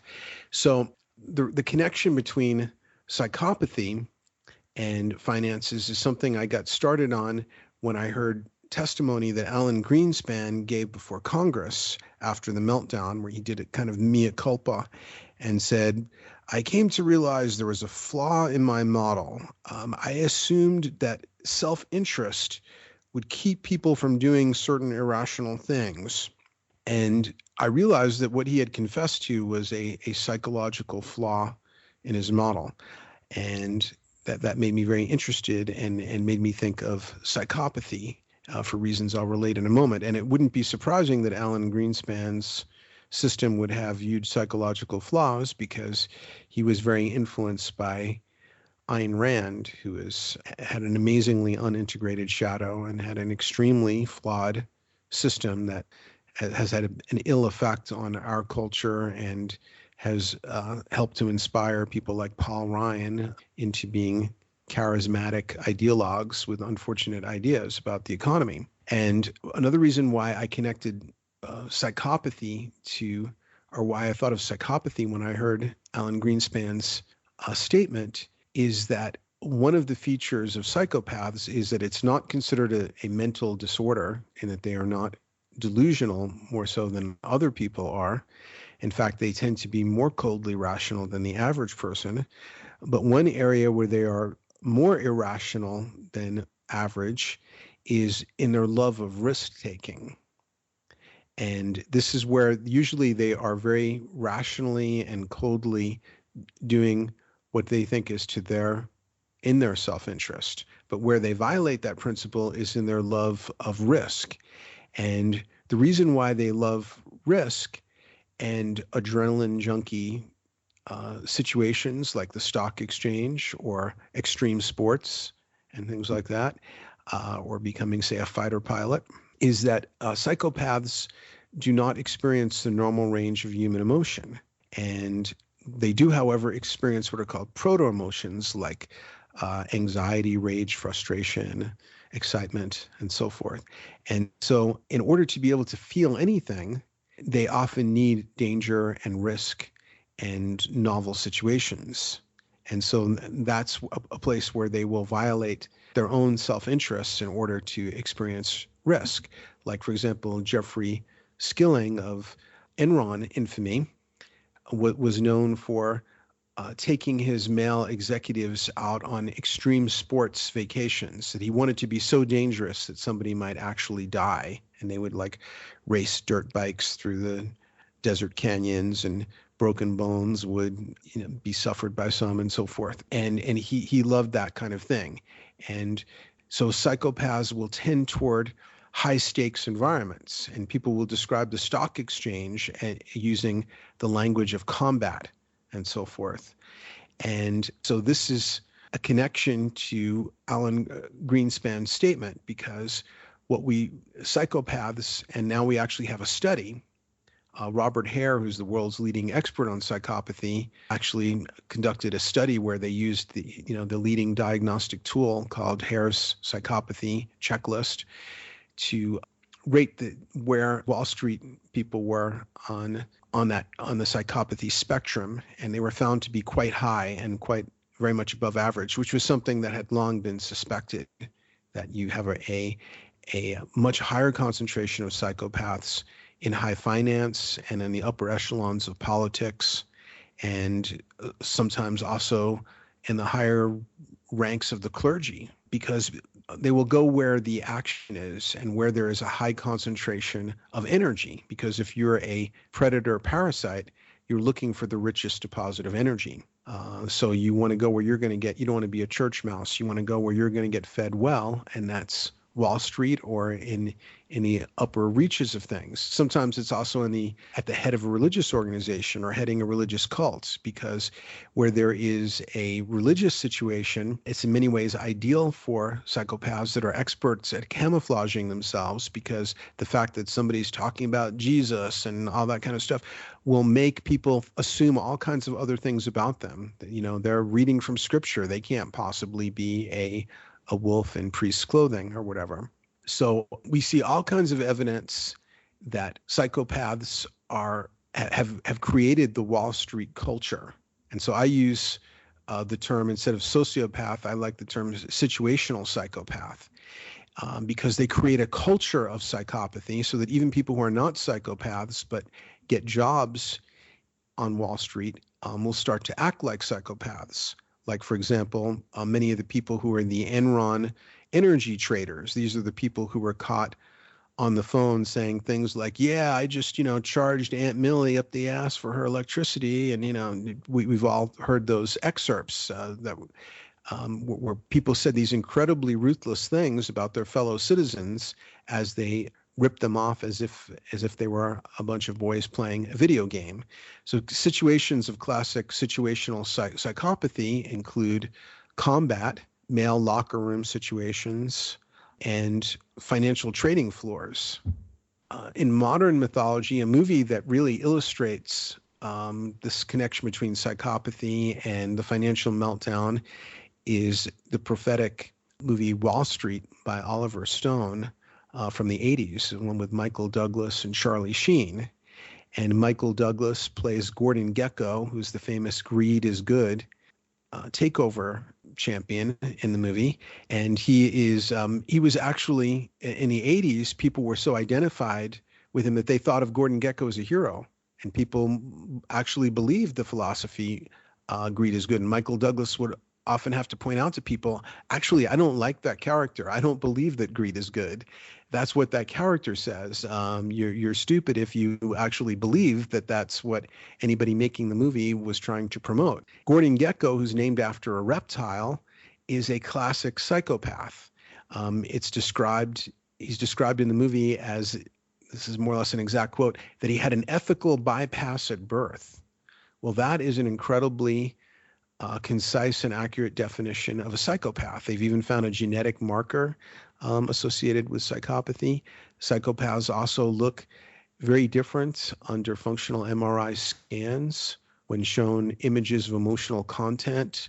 For the average person, the limbic part of the brain having to do with emotion lights up. For them, a linguistic parts of the brain that have to do with linguistic processing. They just label it. This makes them very hard for us to locate, because they can look and act just like us, but they're not having the emotional response. People talk about people anthropomorphize their dogs or cats. Actually, that might be more legitimate than anthropomorphizing psychopaths in a certain way, because dogs and cats have very recognizable mammalian emotions of jealousy and love and so forth that we can legitimately anthropomorphize. But the psychopaths may just be walking down the street, if you remember the functional MRI difference, and they're just like, a rusting transmission over there, a person writhing in agony over here, a wallet lying over there. It's all just things that they label. They don't have the emotional response, and they won't be stricken by conscience when doing incredibly ruthless and horrifying things. Yeah. So this is what the Michael Douglas character Gordon Gekko does in the movie. He causes thousands of people to lose their jobs, and couldn't care less. And he's constantly using the language of combat. He'll be like, "Okay, we're locked and loaded," and he'll say things like, "I want every orifice in his body flowing red." Just these gruesome images. And then Bud Fox, who's named after a predator but a mammal, gets infected. It was in the movie, Martin Sheen is his father in the movie, and of course his father in real life. And he's been brought up with good values. He actually has a conscience, but he becomes mesmerized by this charismatic psychopath, Gordon Gekko, and he becomes infected with the culture of psychopathy. But then at a certain point in the movie, he wakes up from this evil spell and turns on Gordon Gekko and becomes answers the call to adventure and becomes the hero. So this is what I see going on with the financial meltdown, is a culture of psychopathy, of a culture of human parasites and predators who have no social feeling, and who are siphoning away all the energy, and would like us to be the sheeple, the kind of warm and fuzzy type of zombies that do what they're told and go along with that. Yeah, I see that. I was thinking more in terms of you've got the CNBC personalities who bring out the gurus, the animus, and at the same time they keep putting up on a pedestal these individuals that are these psychopathic tending individuals who wave the dollar bill of money, the green energy vortex, around in order to keep people pulled into this at a time when our society seems to be pulling back from the spell that had been cast upon them in that 1980s framework out through the last couple of years when everything did seem to be going down the drain. And isn't there a way that we as individuals could possibly help to break the spell, to pull back out from the green energy vortex, to take ourselves on a higher path? Well, so you're saying, when you're talking about CNBC, you're talking about people like a Mad Money guy, people who are talking heads, who are supposed to be money magicians and are going to tell us how we can make money and so forth. Those are the kind of people you're referring to? Those are the people, but then also in reference to the big money managers that are most successful, trotting out a Warren Buffett or bringing out the Federal Reserve Fed heads and other individuals to talk about the things that would keep us sucked into the vortex. Well, I would also caution about uniformly projecting the shadow onto all of them. So I would put Warren Buffett, who has been was instrumental in getting taxes raised on his class, and shows other signs of not being a psychopath and of having some degree of integrity. And there's a major difference. We have to see the shades of gray between a Warren Buffett and a Donald Trump, or somebody who's has a much darker money shadow. And we also have to be careful about, we can go too far, because there's also the growing conspiracy memes that can turn Fed chairman into the equivalent of the Baron Harkonnen, or turn them, or assume that everyone by Fed means functionaries of the New World Order and so forth, when they may actually be like somewhat well-meaning bureaucrats, who may be misled in certain ways and may not be personally profiting gigantically from it. It may even have good intentions, and other people who are just totally ruthless pirates who are milking corporations for all that they're worth. So we need to begin by reclaiming our own projections. So we see that there are varying qualities amongst even these sorts of people. There you go. Thank you. And then also when it comes to what to do about it, this is where my answers are going to be the least satisfactory, because I'm an introvert. So I don't get that much into social engineering. I also don't have much confidence in social engineering, because every case of it that I've seen tried, is usually some kind of failure, or involves some kind of unconscious leveling of the complexity of human variables, so that it never quite accounts for all the facts. I grew up in a somewhat socialist environment. My dad was a major socialist leader, a de Leonist socialist in the 40s and 50s, but then later came to find flaws with that and actually became a very successful capitalist in his spare time. And so I'm not aware of a a grand answer. I think some people are coming up with creative ideas. There's a guy on Reality Sandwich, Charles Eisenstein, who writes a lot about new economic models and so forth. I'm just not the guy that has an answer to that. I'm not the person to look to reconstruct society. I have answers that relate more to individual psychology and into things we can do on the imaginal plane and on the cultural plane and on the cognitive plane to change our perspective on things, but not when it comes to like re-engineering society.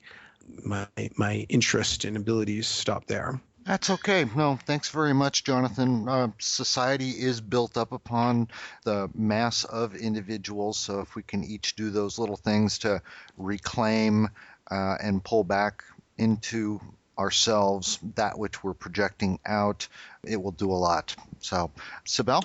Right. Yeah, so in talking about psychopaths, so if we're looking at archetypes, the Red Queen, so how are psychopaths Red Queens for us? How can we grow from that experience?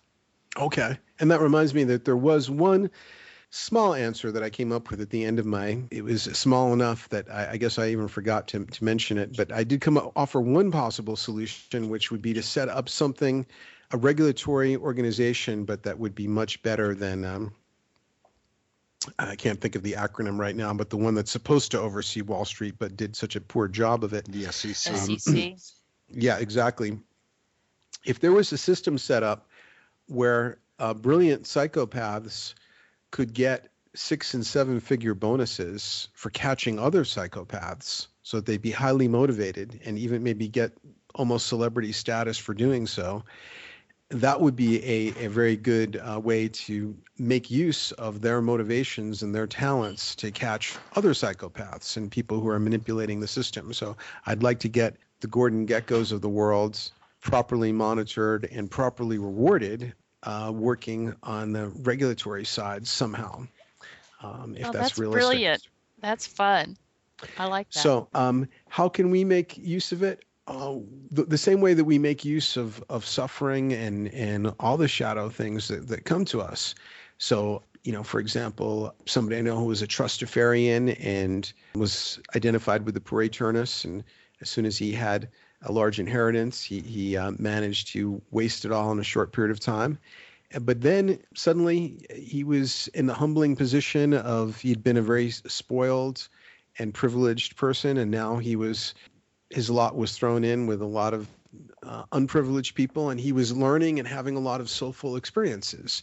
So just like the people who are fighting the zombies in The Walking Dead, they've lost their comfortable homes and they're in constant danger, but the growth, their spiritual and psychological growth is exponentiated. So the person who is committed to consciousness can make work out of any situation. And so it's not that we don't try and do something about the darkness and correct wrongs and so forth, but we can, everything that would make you a human being with integrity and would make sense if you weren't having a bad economy makes sense if you are. So what I call existential impeccability, the path of being a warrior and of being impeccable in the moment, not to attain a goal, but just because it makes sense to be impeccable in the moment. So you're path-oriented, not goal-oriented. That holds up regardless of whether the economy is going up or down or whatever. So, and being kind to other people and trying to, live a good life. I mean, those are all going to be operative values regardless.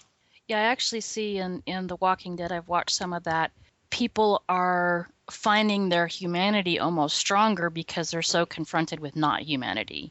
Exactly. It creates a powerful tension, and we find all kinds of situations where people are confronted with, what are their human values and when are they willing to sacrifice for them, and what is their loyalty to the group versus their loyalty to their blood family. And all these things that they could have been comfortably numb about are put right in their faces and therefore are dramatized effectively in the story by the situation. Yeah. So yeah, and money is a very fine teacher in many ways. Right. I mean, on the other hand, I'm not looking right now. I'm not craving learning through financial hardship. You can also reach a certain point where uh, having more resources is beneficial because it reduces the mechanical resistance of life. If you've done enough to integrate your shadow, then it could also be great to have some abundance if you can pull that off, and that can create great learning opportunities too. So we want to learn from the darkness that we can't avoid. But if we can't avoid darkness, you probably should. I mean, I might learn all kinds of things by going to the hospital after having been hit by a car on my bicycle or something, and have, wonderful bonding experiences with other disabled people. But it would probably be better if I stayed away from the car too. Susan has a question next. Jonathan, one of the main areas of your expertise is dream interpretation. And I wondered if you could talk about that a little bit, mostly because I think people are confused about what it is, what the nature of dreams are. And also maybe you could give some examples of the kind of dream interpretation you do and the work that you do, and also maybe speak of some of the emerging themes you see. Okay. I do have a dream interpretation service. People can find out more about that on my website. But I am very unformulaic in my approach to dreams. I don't think that there is any single theory that will ever account for all dreams, because dreams, from my perspective, are real life experiences. They're real life experiences happening in the dream time. Now, we come from a culture where there may be a tendency to feel like certain levels of reality are more real than others. But we know from straight science and physics that there's nothing solid in front of us. It's all basically patterned energy. I mean, this is the stuff that dreams are made of. Back in the 70s, I think they realized that like the amount of actual stuff was like 10 to the negative 29th or something compared to like what we thought was real stuff. But now it's far less than that. So there may not be any stuff. And there are even some physicists saying that this could all be a simulation happening in a quantum computer or something like that. Absolutely. So dreams could be considered another reality, just another reality, right? Well, I think that they clearly are another reality, because it's a fact that you dreamt of such and such and not something else. So if you think about like what I think it was Whitehead, or it was either Bertrand Russell, I think it was Whitehead who said talked about the formality of actually existing. So if you think about it, if you dreamt about a pink elephant, well, the whole record of the unfolding of the universe is altered. We'd be living in a different universe. We're living in a different universe than the one where you did not have such a dream. So it is a fact that dream occurred. We know that there are physiological correlates to the dream time, rapid eye movements and brain waves and so forth. So it has a factual existence. And often what's going on in the dream time, depending on your perspective, it might be more real than what's going on in the waking life. I use the example of, let's say we have a boy sleeping on the subway whose stepfather is a psychopath and is life-threatening psychopath who's sexually abusing him and so forth. But when other people are around, he pretends he's charismatic and pretends to be a great stepdad. And now the boy is having a dream in which the stepdad is turning into a monster when he steps into the room, and turns back into a human form when other people are present, and so forth. And he has to like try and slay the monster and so forth. And meanwhile, back in the real world, stations are being announced. People are getting on and off the train, random strangers. Who was more real? Strangers getting off the train in the 3D world, or the shape-shifting monster in the dream time of the boy? If your perspective is meaningfulness to the boy's life or even his physical survival, it looks like the dream seems like it's more real in that case.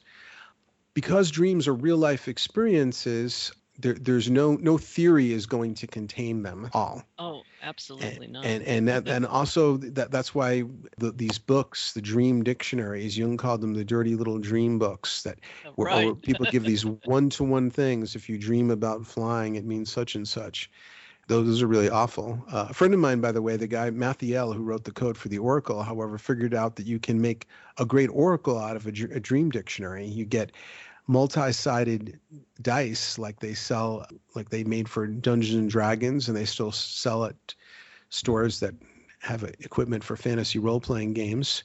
And you number the entries in the dictionary, or you have some system to access them via numbers, and then it makes a great oracle. Some of those descriptions doing what it's supposed to do is very unreliable. Most dreams are probably not interpretable, or should not be interpreted in much the same way that, like, most life experiences shouldn't necessarily be interpreted but just experienced. But some life experiences beg for interpretation. So dramatic events, somebody who's just been through some huge betrayal will want to tell their therapist or their friend about it, and then draw a lesson or interpretation from it, like, I'll never believe people are who they say they are. So the only reason why dream interpretation works is that people tend to bring in the dramatic episodes in the dream time. Most people don't remember all their dreams. The dreams that are carried into the waking memory are usually the big dreams that are full of messages and that want to be processed in the waking life. And that's the only reason why dream interpretation works. But dream interpretation is also infinitely subjective. So I'm the standard disclaimer I tell everybody before dream interpretation is the only validity to it is if anything the interpreter says resonates with the inner truth sense of the dreamer. And there's Jeremy Taylor approach called projective dream therapy, where every interpreter always says this is my projection, and describes the dream. If this were my dream, or they will interpret the dream sort of in the first person as if it were their dream, to make it clear that what they're doing is projective. Well, why do people come to you for dream interpretation, and what do you do for them? How do you help them? Well, I look at the dream in an eclectic way. I'm definitely more influenced by Jung, but Jung himself said about dream interpretation that he found that some people came to him with dreams that had more Freudian symbols, and he would talk in a Freudian dialogue, and some when they were more Adlerian and so forth. So he was eclectic in his approach. He felt that a lot of dreams were compensatory, and I think that's true that in a lot of cases.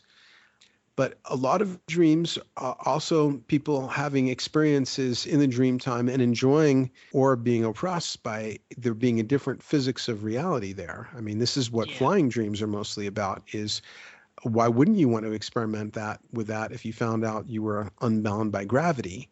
You're also getting to experience a transcendence of the limitations of the corporeal body in lots of ways. You could be in a different age in your dream or a different form, or you could be just a disembodied point of view floating around like a movie camera. So do you think that dreams are then an opportunity to have different experiences that might not hold the same limitations as this reality, the waking reality?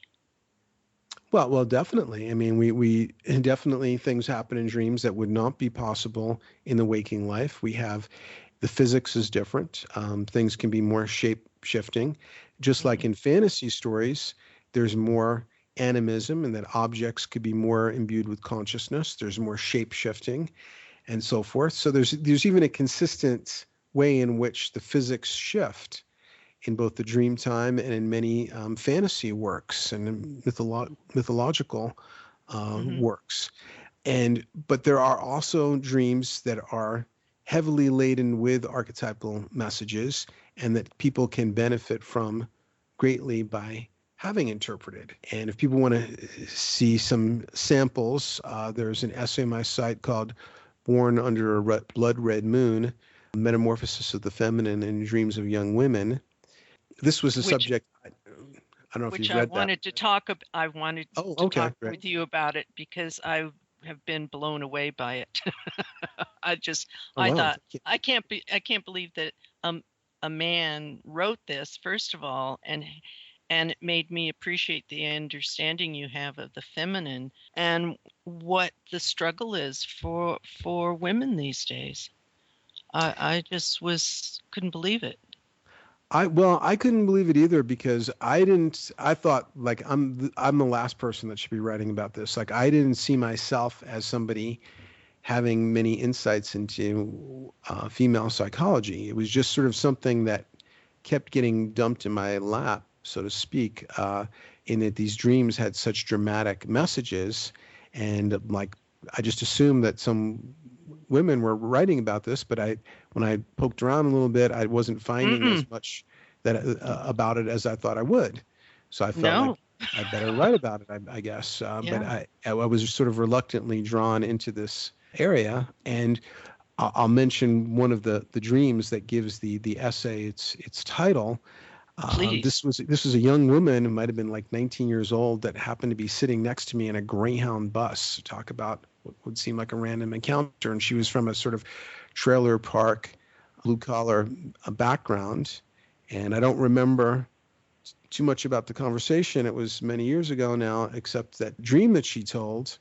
And in the dream, she is in some kind of a city or something, and she is holding a baby in her arms, a girl baby.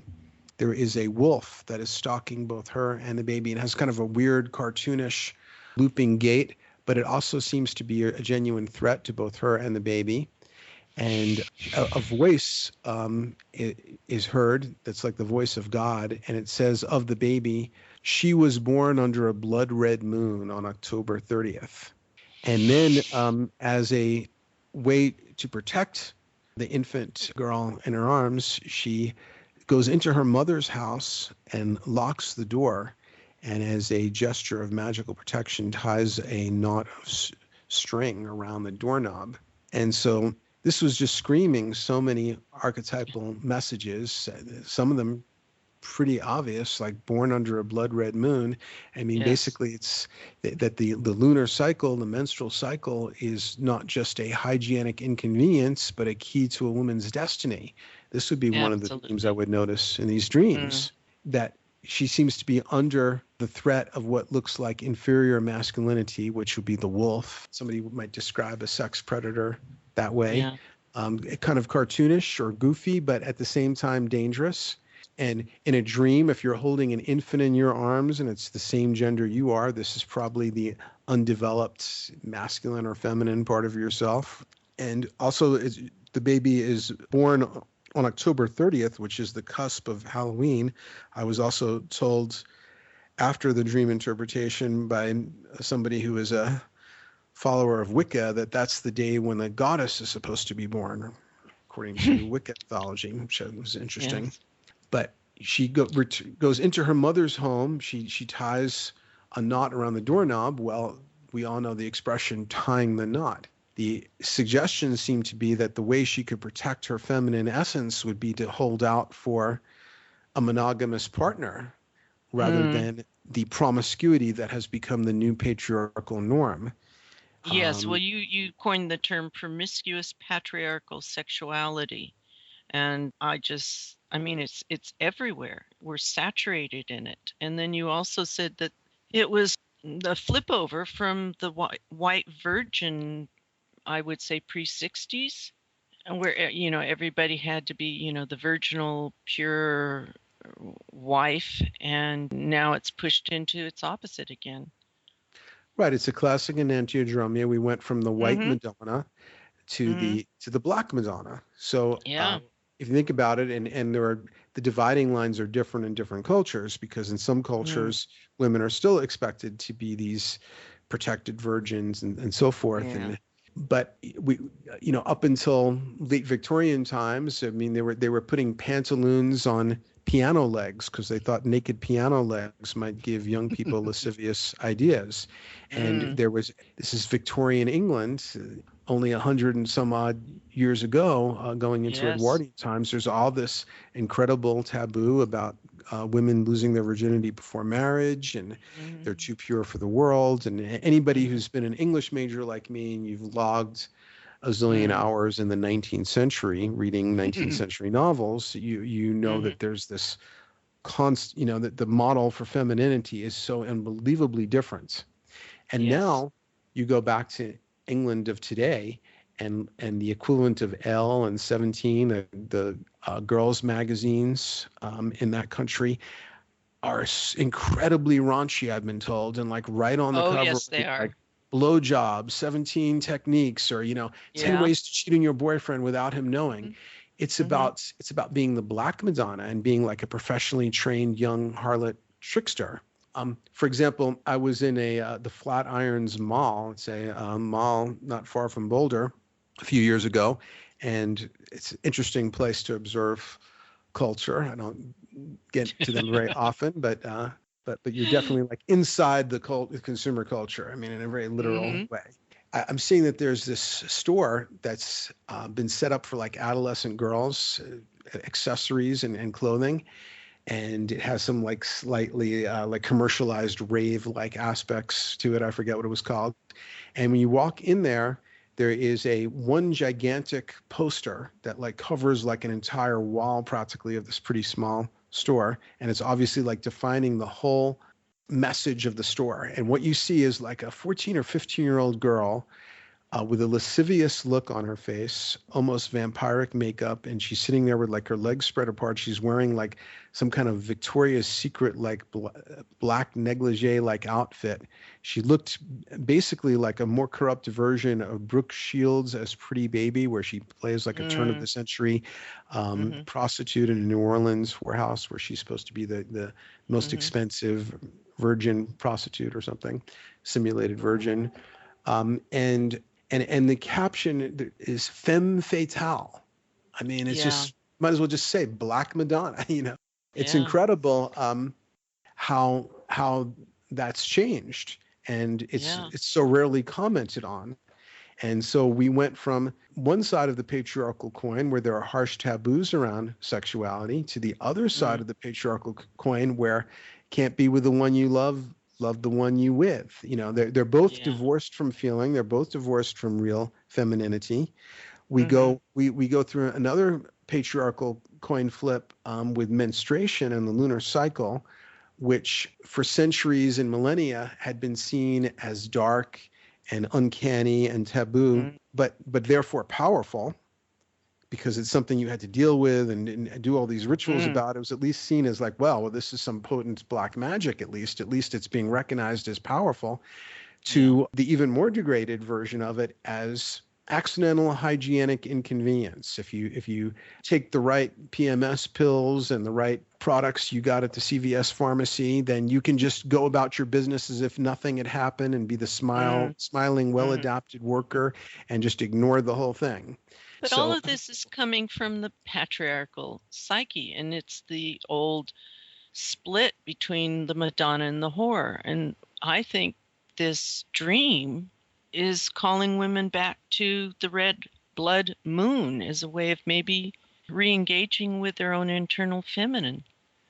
Right. I think what's not known is what a different model of being a woman is, because in the first wave of feminism, like if you think about the image of an empowered woman in a magazine, which, and basically a woman's magazine is any kind of lifestyle magazine like that is basically like a cultural conditioning manual. People actually will purchase these magazines and read like what's not. Oh, I should dress like this. Oh, and I shouldn't do that. It's just amazing that like of course I want to be conditioned. Here's my 250 and what I should be like, and how I'm going to build myself from the outside in.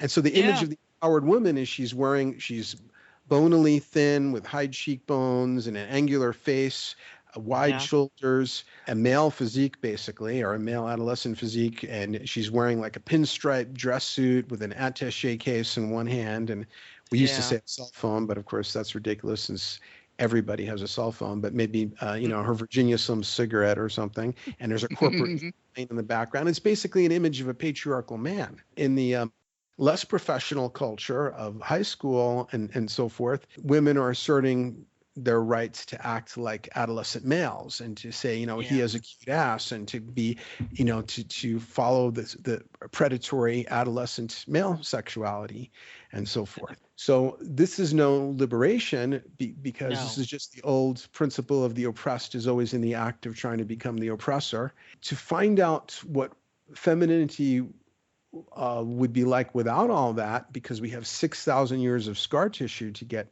through. I think a place to look for it is in fantasy literature, because on the imaginal plane, people can tap into things that they cannot, that are so hard to tap into in the ordinary life. And so what I usually tell women who are having dreams like this is read Marion Zimmer Bradley's The Mists of Avalon. Oh, fabulous book. Yes. Right, because Yes. I feel like it's a very contemporary book. Like, it takes place just when the patriarchy is about to, in the form of the Catholic Church, is about to take over and destroy these Celtic, Druidic people. And whether this has any connection to historic facts doesn't matter. As far as I'm concerned, it's very contemporary. It relates to images of metamorphosis that going on now, and we see women who are tapped into the lunar cycle and who are empowered in a non-patriarchal way and so forth. And so sister circles and exploring this on the imaginal plane, so that one is able to really project into different realities. I think these are some of the ways that we might be able to get at a image of metamorphosis, or what the other side of that metamorphosis might look like. Well, I just very much appreciated your insight. Like I said, I was blown away by it. So keep it up. Thank you, thank you, thank you. Thanks for reading. Hey, Jonathan, this is Sibel again. We're running into about 2 hours now, but I could do another question. Or is there something that you would like to talk about? Well, we've covered a lot of the things I'm thinking about right now. We got into I've been investigating cults and gurus, and this is part of something I'm working on right now, an overview of the artwork of Alex Gray. But I'll talk about that more after I get that essay written. So Okay. it can be a topic that you've thought of. So okay. Well, Dave, why don't you take the next question then? Thanks, Sybil. Jonathan, as we kind of wrap up here, we've seen the failed event horizon for the 2012 apocalypse come and go. Are you seeing in your discussions or observations with people, interactions with individuals, that they are beginning to heal from this failed event horizon apocalypse? Or possibly the inverse, given that the media and the news have been increasingly reporting on increasing violence and crime? Well, good question, and it's a good one to end on, because it's definitely been in my mind recently. I'd say the healing process actually probably started with Y2K. I think 2012 was more anticlimactic in that, and I've written a major essay called Carnival 2012, a psychological study of the 2012 phenomenon and the 22 pitfalls and blind spots of esoteric research. And one of my closest friends and colleagues is John Major Jenkins, who's written several books about the Maya, and I especially recommend the 2012 story as the most comprehensive, since it includes the whole cultural phenomenon. And that's on your website for listeners. Okay. Right, absolutely, totally free. And John was never one of those who expected or ever said that anything special would happen on that particular day, to the extent that his insights are valuable, even if they have no connection to the reality in the ordinary sense. Historically, in archaeoastronomical terms, that the Maya, according to John, associated this date with a galactic alignment and built artifacts and other things to show that they were aware of galactic alignment and a precessional cycle. Now, if there is a more extensive validity to it, it would relate to Aldous Huxley's perennial philosophy, which is, of course, not something confined to Aldous Huxley, but was his term for universal cultural and religious principles, especially the idea of a cycling of ages. And it would capture a moment where we were cycling from one age to another. And there's some modest evidence of that going on, but it would not be associated with a particular date. But my interest was always mostly about the psychopathology that I saw cropping up around that date. And most of your audience probably is informed enough to know that the calendar does not end on that date or any date. Like all calendars is perpetual, and there's no Mayan prophecy about end of the world or anything, like that. That's all just apocalypticism, usually from people of Christian or Judeo-Christian ancestry projecting onto their apocalypticism onto this artifact, unsuspecting artifact of another culture. So I see it as relating more to the ever popular brand of apocalypticism, sometimes called millenarianism, and where people create these countdown dates and expect to be raptured or to have or see the end of the world on a particular date. And of course, they're always disconfirmed. And I realized many years ago, and I wrote about this in my book, that a lot of this is displacement of the personal fear of death, and which has a very high charge in the psyche and is very upsetting to the ego, which is very conscious about its place in the social hierarchy and does not like the idea that death comes individually and often alone, and while other people continue to live and continue to be able to say things about us when we're not there and so forth.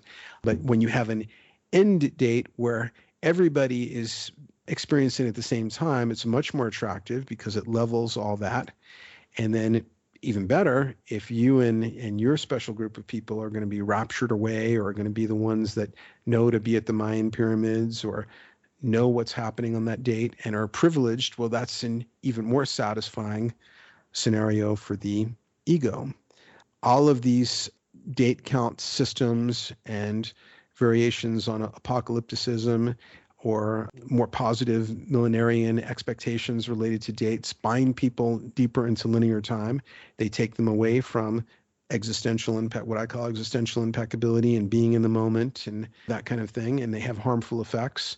I think that there was a healing process with this when we crossed the millennium. That was such a big date marker. It was the granddaddy of them.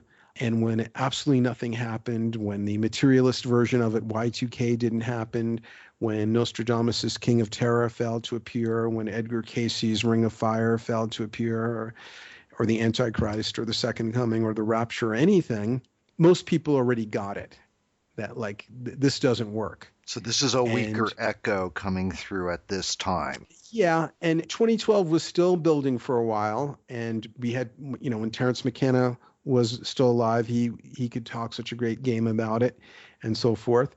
And it was still building a little bit. Y2K took hell of a lot of the fire out of it, but it was still building. And I think once the Roland Emmerich movie came out and it became so mainstream, it would be like, the Second Coming now being sold as with your fun meal or something at McDonald's. Yeah. It was just, it depotentiated it. Everybody was just like, oh, enough already. And 20 product began to take a nosedive right after that movie came out. And also many of the people who were promoting it and their various idiosyncratic notions of it began to back away from it because they knew they didn't want to get Y2K'd. It was getting inconveniently close. You see, for an end date to really work out well, it needs two things, date-wise. One is it needs to be far enough away that you're not going to get disconfirmed before you've had a chance to further your career as a charlatan. So it's better to pick something that's 5 or 10 years off. And two, the date can't be so far off that it exceeds the expected lifetime of the prospective customers, because it's not going to be a sexy date. Nobody wants to wait or have to hear about a date that's longer than they expect to live. So, for example, Sir Isaac Newton, unproductively, in my opinion, spent the last several decades of his life maniacally going through the New Testament and trying to figure out the date for the Second Coming and this kind of thing. And he came up with 2060. Well, this date is very rarely referred to. And the reason is, it would have so much credibility. Sir Isaac Newton, who could have more credibility than the father of modern science? And yet nobody wants to touch it because it's too far away. It's not a sexy date. Nobody wants to wait 48 years for the end. And some of us are old enough that doesn't seem like a realistic amount of time to wait. But now, if we're still around in 2050, then I guarantee you there'll be movies coming out called The Newton Code, and there'll be everything on the History Channel, and there'll be all kinds of people trying to ride that pony into town. I'm very much looking forward to The Newton Code coming out in 2055. Yeah, exactly. I think that'll be an awesome big screen production from the people down in Hollywood.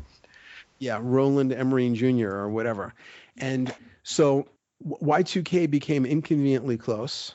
Some people still tried to stick with it. One of them was one of the late arrivals, Richard Hoagland, the Face on Mars guy, who's a very intelligent and informed guy in some ways. But this was a moment where, because sometimes you can kind of believe him, and other times you see the nonsense coming through, and other times you see what looks like a conscious charlatan.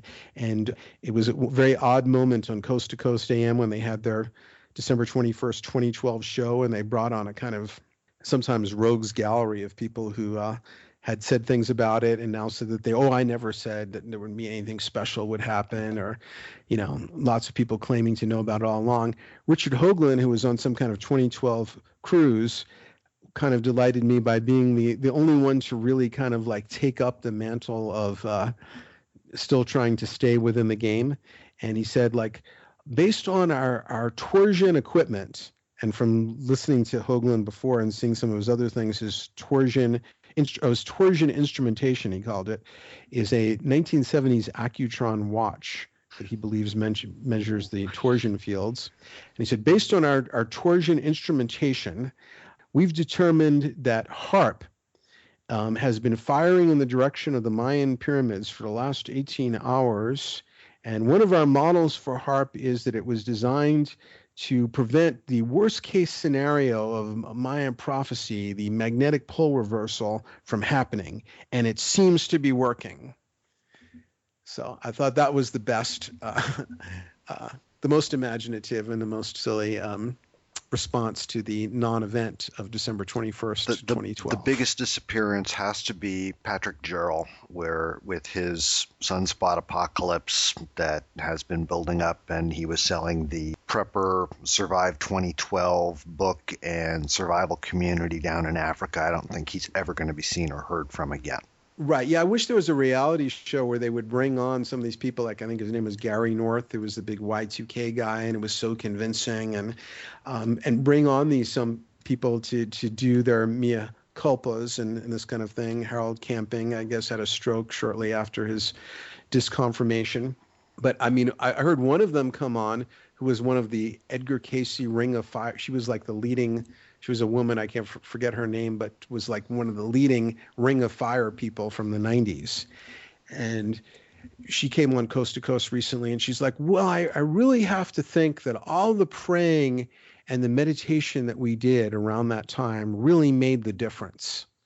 And so this is the kind of thing that you have these classic responses where they prayed it away and they were just told by God that actually he's calling back the apocalyptic forces thanks to their efforts or whatever. Or another retreat position is it happened on the subtle vibrational plane, but most people were just too gross in their identifications to realize how much they were changed by it or something. Yeah. So there's that one too. And, Another one, because you brought him up here in our conversation today, was McKenna. And he had his Time Wave Zero, which was descending into novelty. Right. Yeah. And here I sit today, and I don't see that things are necessarily any more novel than they were a couple of weeks ago. Right. Well, his time wave theory, I believe, was disconfirmed in the spring of 1996. And and I actually talked to him and told him some of the problems with his thinking about time wave 2000 to his face in the spring of 1996, though I continue to think that is a great visionary genius with incredibly valuable insights, even though not going to disagree on that. Disappointing things have come out, in the book, which I'm halfway through, The Brotherhood of the Screaming Abyss by his brother Dennis, and that's a whole nother subject. But he had this fascinating idea about it, but that has obviously been completely disconfirmed. We were supposed to have more novelty in the last few seconds before midnight on December 21st, 2012 than in the previous several thousand years. And I don't think that happened. Maybe the novelty was that this stuff isn't going to happen, and it is that very subtle inverted novelty where people realize continuity is the novelty and an abrupt end is not the novelty. Yeah, I mean, I think this should be, I think we've gone through the final date in the calendar for a while. I think it's going to be very hard for anybody to drum up another date at this point, because we've lived through such dramatic, it's not like the Millerites, where for the Seventh-day Adventist or for some relatively small group of people, there was a big date and a big disappointment. 2000 was one that everybody knew about.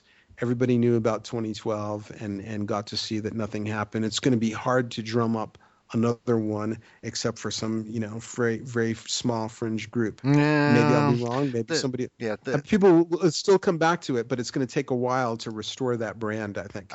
Yes, I mostly agree with you. I think the exception will be as world events turn, the ability to bring Nostradamus back out of the closet once again, connecting his quatrains and mysterious writings with individual events that may occur.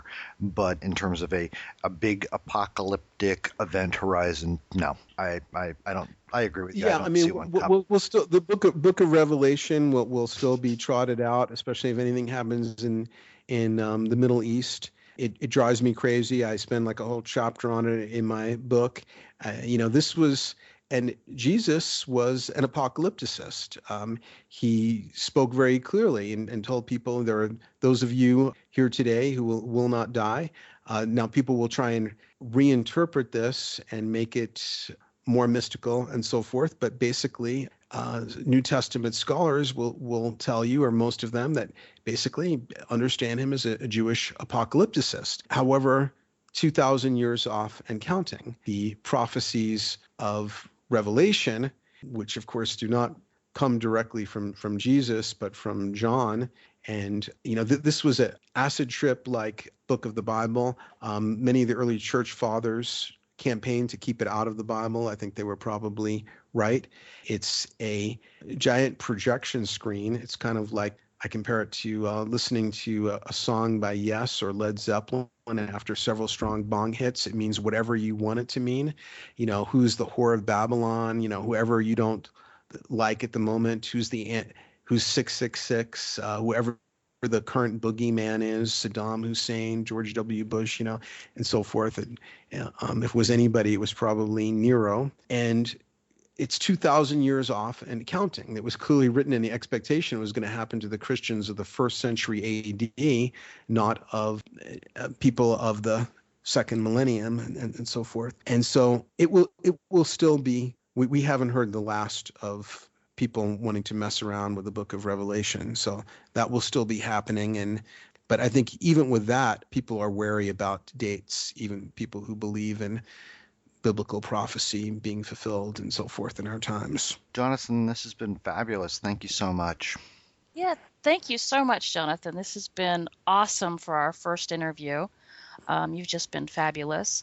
Yeah, and we'd love to get you back another time when you're doing more writing and you got more things to talk about. We'd enjoy that. Okay, excellent. But thanks so much for making our first interview so much fun. Thank you, and have a great night. All right, good night. Take care.